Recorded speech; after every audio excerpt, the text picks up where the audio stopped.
guys, and here we are again for another short video. So it's been a long time since I've uploaded a video, so I'm not sure how long it was, but ayun, since newly na naman tayo, new video na naman tayo, I'd like to share something about pets naman. Ayun, kasi lately my stress relievers are pet. Ayun, medyo maliban dito sa aking kiddo, I have these pets, and yun sila yung mga inaasikaso ko. Ayun, so we have this issue from a new rescued dog. He's a what was the breed of Golden Retriever. Golden Retriever. Ayun. He's a Golden Retriever. And he's 4 years old. So, hindi lang po katulad ng sa tao. I've heard from my mom before na kasi dog lover din tong si mother. Sinabi niya sa akin na mostly ang mga sakit ng tao is nagiging sakit din ng aso. So, most likely, hindi most likely, most of it talaga is nagiging sakit nila. And as I've heard, they can also have cancer, they have bladder stone, yun yung sakit ni Mogu, which is a bladder stone. They also have UTI, and yung mga diseases ng tao nakukuha rin lahat. Meron din sila. So, for Mogu, right now, the remedy that we're trying to do is yung mga treatment na ginawa sa akin. Kasi,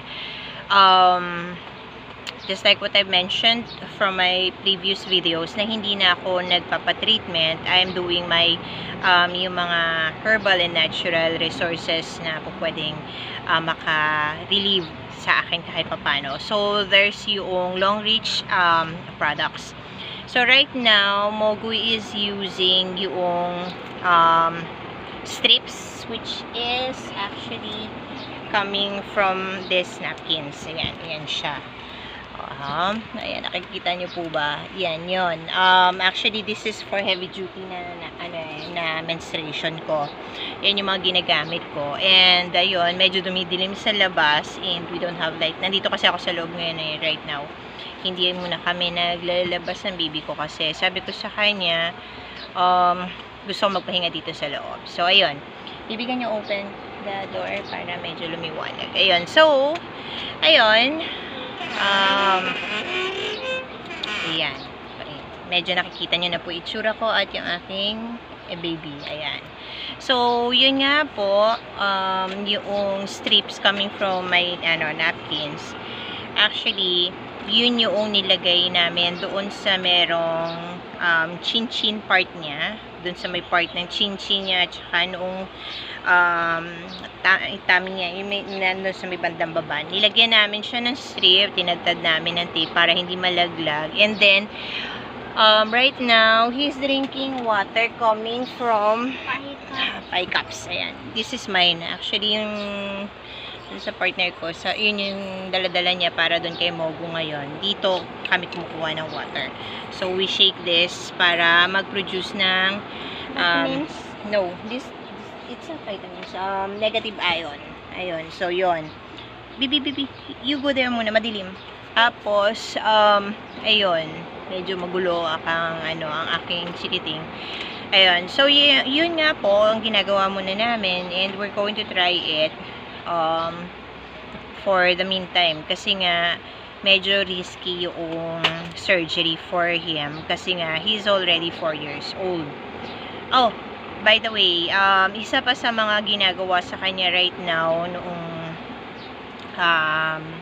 brother-in-law ng partner ko is yung apple cider. 2 spoons ng apple cider in the morning and the evening. So, ayan, for 7 days din po yun.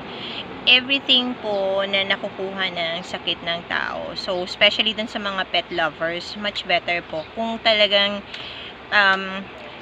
love nyo yung mga pets ninyo, try to consider checking everything that they need. Yung deworming nila, yung yung kanilang anti-rabies vaccines and everything. Kasi po, yun po yung mga necessities nila. And what you didn't watch over it po, napakadelikado sa kanila. Ayun. So, this is it, pansit. Dito na lang po tayo, banda. Kasi I'm not going to take much of your time po. Ayun. So, I'll try to do my another upload na lang siguro by next time. Pag medyo okay ako. Which is okay naman ako physically kasi tingnan nyo naman po. Pasigla na naman ang itsura ko. Ayun. So, see you next time guys. And have a great day. Bye-bye.